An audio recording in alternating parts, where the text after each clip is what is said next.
Bakın uterusunuzda, mesanenizde bir sarkıklık varsa bu genelde bir doğum travmasıyla, yaşlanmayla, yer çekimiyle, öksürmekle, aksırmakla olan bir olay olduğunu biliyoruz.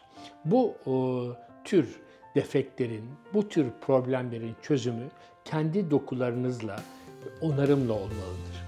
Vajinal yoldan bir mesh konulması, emin olun yeni problemler yaratacak ve bu problemlerin de çözümü olmayacaktır.